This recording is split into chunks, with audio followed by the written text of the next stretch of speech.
Good morning, our your valued CPA viewers and listeners. I am going to share with you today something that my clients ask me quite frequently, actually, and it's been a topic of conversation, especially around tax season and taxes. So, one of the questions is, what can you use your profits for? And are distributions taxable? So this is a very complex question, and I'm going to oversimplify it here. And I'm oversimplifying it for a reason because there's always exceptions to every rule. And there are going to be some unique exceptions outside of what I'm going to share with you today. And obviously, make sure you consult your tax advisor or CPA enrolled agent to make sure this will apply to your specific situation. But in general, profits are calculated by taking your revenue, all your applicable business expenses, and then you have your profits. Revenue, expenses equals taxable profits. And sometimes if you have more expenses than revenue, then you have a loss, which is not taxable, but we're only going to stick with profits here. All right. So we have our profits, and the IRS taxes those profits. Your profits are taxable, whether you are on a disregarded entity on your Schedule C, whether you are an LLC taxing to be a partnership on Form 1065, whether you're an LLC electing S Corp election on Form 1120S, or whether you're an LLC electing C Corp status on Form 1120.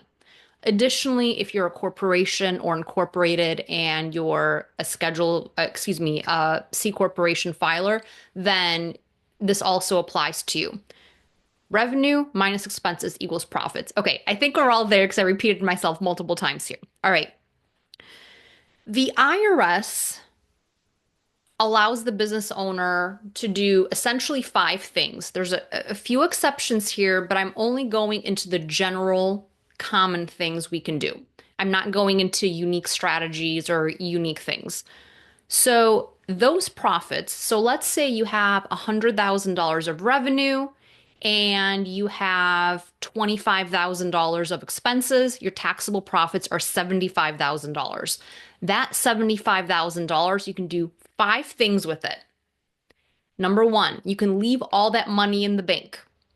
When you leave all that money in the bank, the IRS still taxes you on your $75,000. So these five things that I'm going to mention to you, it doesn't matter what you do here with those five things, you're still going to be taxed on that $75,000. So once again, you can leave that $75,000 in the bank.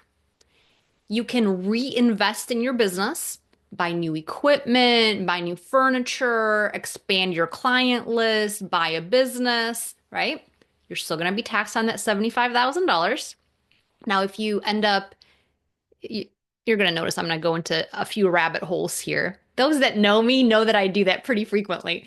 So if you invest in your business and, buy equipment, furniture, client lists, you'll be able to recover some of that with expenses via depreciation or amortization. So that will change your profits slightly, but I don't want to go down that rabbit hole right now. That will be for another video. You can invest outside of your business, right? There's a great opportunity and you invested in X, Y, and Z opportunity. So you use that $75,000 for that opportunity. You're still being taxed on that $75,000 profit. That opportunity, it may or may not provide you with some tax deductions, but let's assume it doesn't. Okay. That's number three. Number four, you can service debt. You can pay down loans. You can pay down lines of credit. You can pay down accounts payable. You can pay, right? You can pay all the debt that you have down. And guess what? You're still being taxed on that $75,000. And that fifth thing is you can take out distributions to yourself. So if you take out the full 75,000 or you take out only $1, you're still being taxed on that $75,000 profit. So once again, leave it in the bank, invest inside your business, invest outside of the business, pay down debt, and distributions. These do not affect, well, to some degree they do, but we're not going down those rabbit holes. But you can use your profits in any quantity and utilize it for those five things. Those five things are on the balance sheet. They're assets, fixed assets, their liabilities, and their equity. So let's do some examples.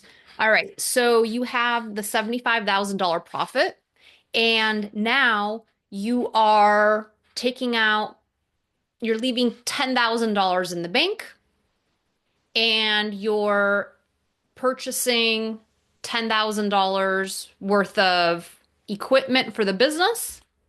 Okay. And you're paying down $50,000 worth of debt. That's 50, 60, 70,000 now. And you're taking a $5,000 distribution. Okay. So let's use that example. So you're leaving $10,000 in the bank. Great. The IRS doesn't care whether you leave money in the bank or take it out. Okay. So you're still being taxed on that $75,000. Then you buy $10,000 worth of equipment. That $10,000 worth of equipment, depending on what it is, you're going to have to follow your depreciation rules, bonus depreciation, Section 179 rules, and those change annually. So I'm not going to dive into what those limits are, only because I want this video to be relevant for the future as well. Okay. So if you purchase equipment, let's say it's $10,000 in this example, you might be able to recover 20 to 60% of it, and sometimes 100% of it if Section 179 goes back to where it was before. You might be able to recover that in depreciation. So let's use that $75,000. Let's say you were only able to depreciate $5,000 of that equipment. That means you purchased $10,000 of equipment, $10,000 out of your bank account. Now you have a $10,000 asset, and you're going to depreciate it by $5,000 based on depreciation rules, life, schedules, etc. That $5,000 depreciation will reduce that $75,000 profit. So now your profit is $70,000 in this example. If whatever you purchased did not follow depreciation or is not depreciable or is not an amortizable asset, you would still be taxed on that $75,000. Next, we said you are paying off $50,000 worth of debt. Okay. If you're paying off $50,000 worth of debt, the time when you incurred the debt. So let's look at a credit card as an example. Let's say you have your American Express card, and in the month of January and February and March, you charged your credit card.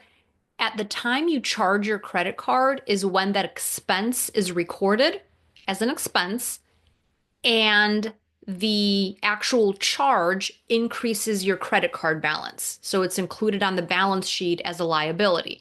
So every time you charge something on the card, it also increases the balance that you have to pay on the card. I know you're following me because we do this all the time, right? So you get the benefit of the expense when it occurs. You do not get the benefit of paying down the credit card when you pay it down. So let's say you have the $50,000 in your bank and you're saying, oh my gosh, I need to write off another $50,000 worth of expenses. I'm going to pay off my credit card because it's cash out. When you pay off that credit card, you're paying off the balance that has accrued every time you made that purchase, and you're just paying off the balance, as you're not reducing your taxable profits because those expenses were already recorded and factored in that $75,000 profit. It was already in that expense grouping that was subtracted from revenue to get to your $75,000 in profits. So paying down your debt does not equal additional expenses. If you're, I'm going to use a loan or a line of credit or a mortgage as an example, right? Let's say one of those was $3,000. And just for ease of math, right? Let's say your expenses, excuse me, your cash outflow. And towards the end of the video, I'm going to go into what cash in and cash out means and how that's different from the profit and loss statement. So hang on to hear that as well. And I'll go down that rabbit hole. So let's say you spend $3,000 to pay off a loan. 2,000 of that goes against your principal and 1,000 of that is interest. So you're paying $3,000 on your debt to bring your debt down, but in reality, you're only bringing the principal down by $2,000 and $1,000 is interest. So I want you to be very, very careful when you do have debt outstanding and you want to service your debt. And what servicing debt means, you just want to pay your debt off or get rid of it, get it off your balance sheet. You don't want to be subject to all the interest that you're paying on the debt and you just want to get rid of the debt. You can use part or all of that $75,000 to pay off the debt. However, keep in mind, you're paying the principal when you pay off the debt, maybe a tiny bit of interest when you're paying the entire debt in full.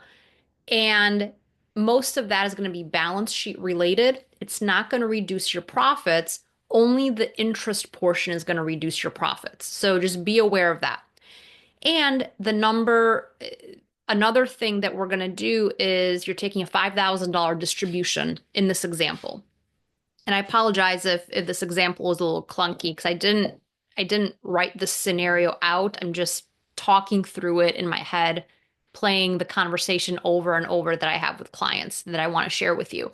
So let's say you take a $5,000 distribution. Some people think that $5,000 is taxable. That $5,000 is not taxable. It is in certain situations, but those are few and far between. You're already taxed on that $75,000 that we talked about initially. So I'm gonna dive in a little bit deeper here because the distribution part is needs to be placed in the context of your current and prior year profits and losses. Okay. So anytime you have a profit in your business or a loss in your business, at the end of the year, whether it's a calendar year end on December 31st, or if it's a fiscal year end, June 30th, September 30th, whatever it may be, the moment the year closes, your profits or losses, but in this case, profits, right? We have $75,000 worth of profits, get automatically closed to your retained earnings account. And we'll use the calendar year for ease of following this example. December 31st, your $75,000 profit gets closed into your retained earnings account. Okay, makes sense. January 1st, right? The day after your profits close to your retained earnings account, January 1st, your revenues are zero, your expenses are zero, your profits are zero, meaning your profit and loss resets for that new calendar year or the new fiscal year, depending on if you're on a calendar year filer or a fiscal year filer. Okay, so your profits close to your retained earnings. Your retained earnings now becomes part of your basis calculation.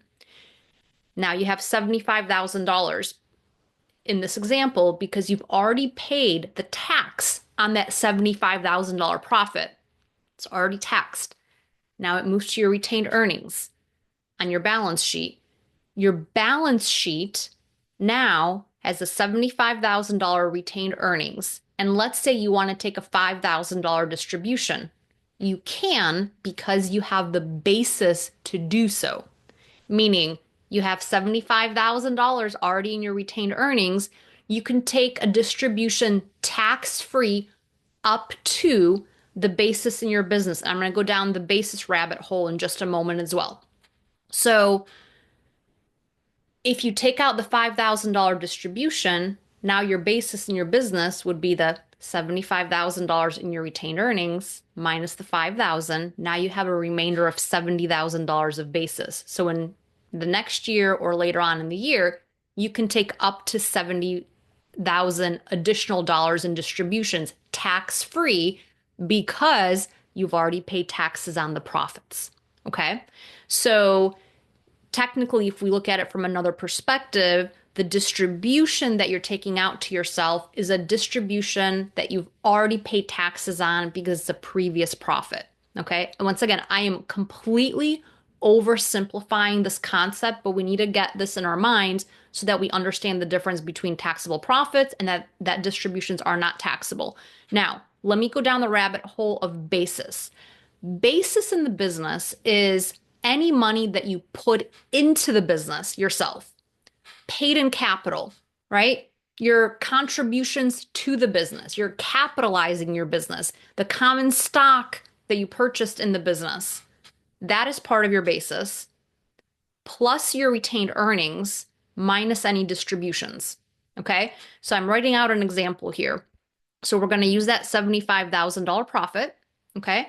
And let's say when you first started the business, which was last year, okay, last year you made $75,000 profit and you also started the business, you capitalized the business with $25,000. So now your basis is 25 plus 75. So your basis is $100,000, which means you can theoretically, I'm saying theoretically because there's a few things that are gonna put monkey wrenches in this example.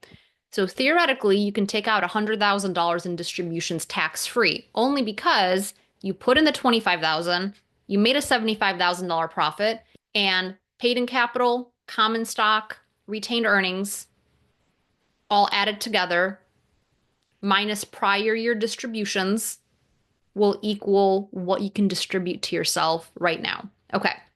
So I'm going to throw one more thing in there that will add to your basis.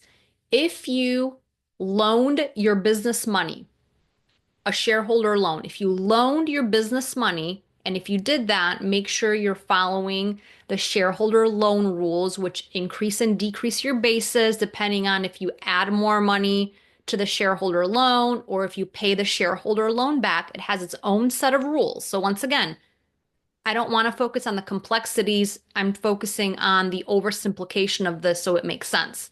So let's say you loaned the business $50,000 of your own money.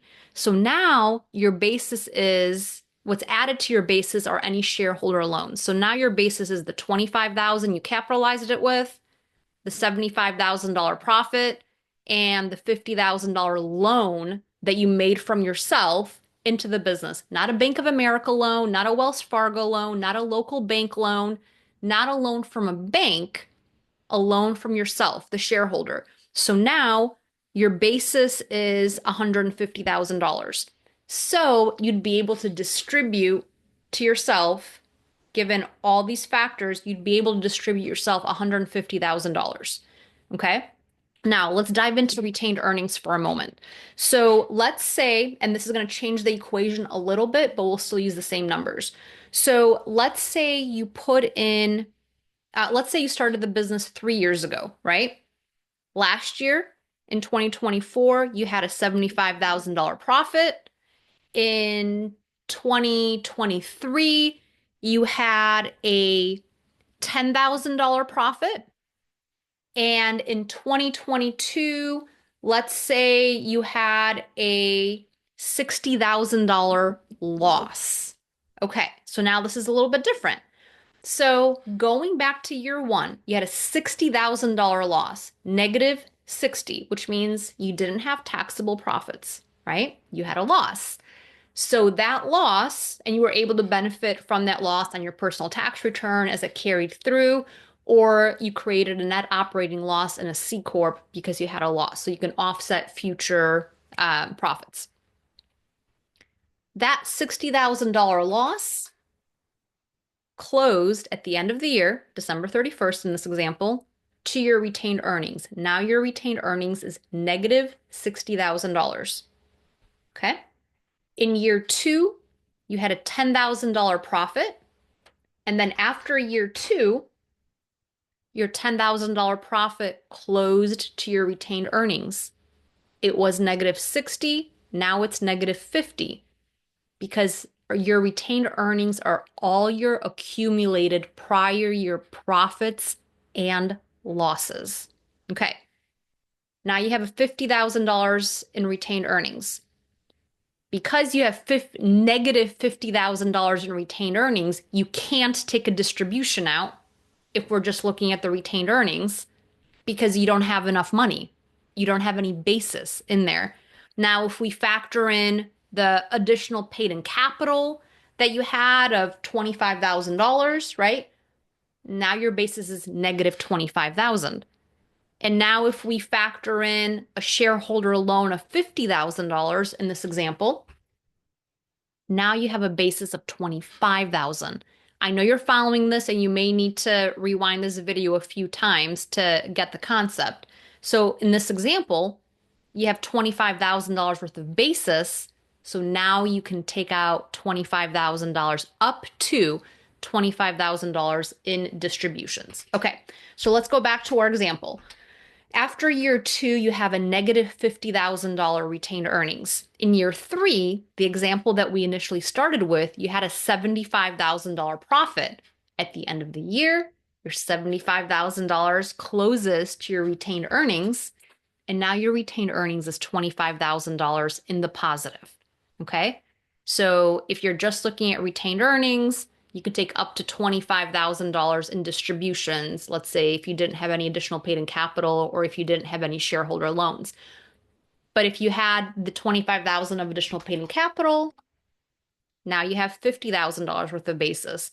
And let's say you had the $50,000 shareholder loan, now you have $100,000 worth of basis. So now you can take up to $100,000 of distributions. Once again, I'm emphasizing that I have oversimplified this explanation because what's also going to be factored into this, I'm just planting the seed so that you're aware. If you pay down your shareholder loan, it's going to affect your basis. If you increase your shareholder loan, it's going to affect your basis. If you put in any additional paid in capital, it's going to affect your basis. If you take out your additional paid in capital, it's going to affect your basis. So all these things are going to affect your basis. So let's go back to, all right, in this example, you have now $100,000 worth of basis, which now means that you can take up to $100,000 in distributions. And let's say you take $25,000 in distributions, okay? That $25,000 closes into your retained earnings as well. All right, so that's the caveat there. So in the future, as you're looking at your retained earnings account, your retained earnings are your prior year profits and losses, right? And your distributions close out to retained earnings. So it always gives you your running total of what you can distribute to yourself.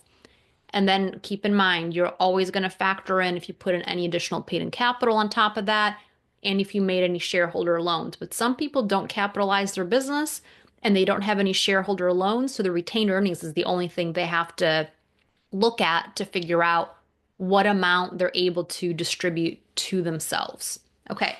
The other thing that I promised I would get into is the profit and loss statement and the cash flow statement. Cash in and cash out does not always equate to revenue in and expenses paid out. And I'll give you a few examples. So you sell a product, right? You sell a service, you get paid for it. That's revenue. That's cash in and it's revenue. But let's say you take out a loan for $50,000, right? That's cash in, but it's not revenue. Okay? Let's say you take a line of credit, right? That's cash in, it's not revenue. Let's say you give a shareholder loan to the business that's properly documented and you're using the AFR rates that the IRS provides and you're on a payment schedule. That is cash in, it's not revenue. That's one of the biggest examples there. And expenses, and we kind of looked at this before when we talked about paying loans off, right? Cash out is that $3,000 that you're paying on your loan, but the expense is only the $1,000 interest. The $2,000 stays on the balance sheet to reduce your principal.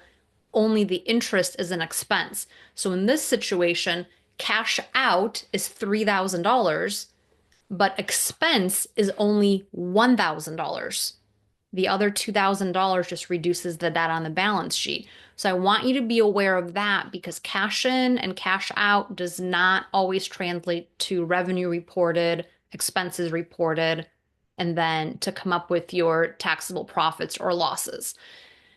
I know this was a lot, and we can expand on this conversation significantly in any direction, and I could go into a ton of rabbit holes, and I don't want to do that uh, at this moment, right now, for this video, because I want you to understand the concept of, what this looks like and what your situation can look like, and some of the decisions that you'll have to make. I'm going to go back to looking at your distributions and your prior year accumulated retained earnings. So let's say you're looking to sell your business and we have clients come up to us and say, "Hey, can you help us analyze, the profits and losses of this business we're trying to purchase, or can you analyze our profits and losses if we're trying to sell our business and analyze our balance sheet?" So in my world, I always say the numbers don't lie. So when we're looking at something like that, one of the first things that I look at is, okay, how much cash is there in the bank? What fixed assets are there? What investments are there? How much debt does the business have? How much shareholder loans are on the business? And what does the equity look like? And keep in mind, the equity section is the common stock, the prior year distributions, prior year profits and losses, which is your retained earnings, and any additional paid in capital. If And there's exceptions to this, and I'll probably do another video on this just specifically, but in general, if the business owner is taking everything out of the business, their retained earnings is going to be zero or possibly negative. That's not necessarily bad. There's not really a good or bad, but it creates a different scenario of the business you're trying to sell or the business you're trying to buy, right? Ideally, in a perfect scenario, if I want to buy a business, I would go into and explore the balance sheet, and I want to see the profitability of the business in the past. I want to see a positive retained earnings. I want to see that the owner didn't bleed the business dry by taking out all the cash and over distributing to themselves. I want to know that the business is healthy, right? And I want to know that the business can run by itself and be sustainable and not have the red flags of the owner taking out all the money from the business. Because typically in that case, the owners either need the cash. I mean, there could be a lot of stories. And you know what? I won't even go into that. But looking at that piece and knowing what you know now about the profits being taxed and the cash generated from those profits, you're able to take them and utilize them for those five things that the IRS allows. You'll know kind of the story of how the business owner ended up running their business, and you'll know and be able to pick up on some clues as to if this business was profitable in the past. You can ask some questions like, why are the distributions so high?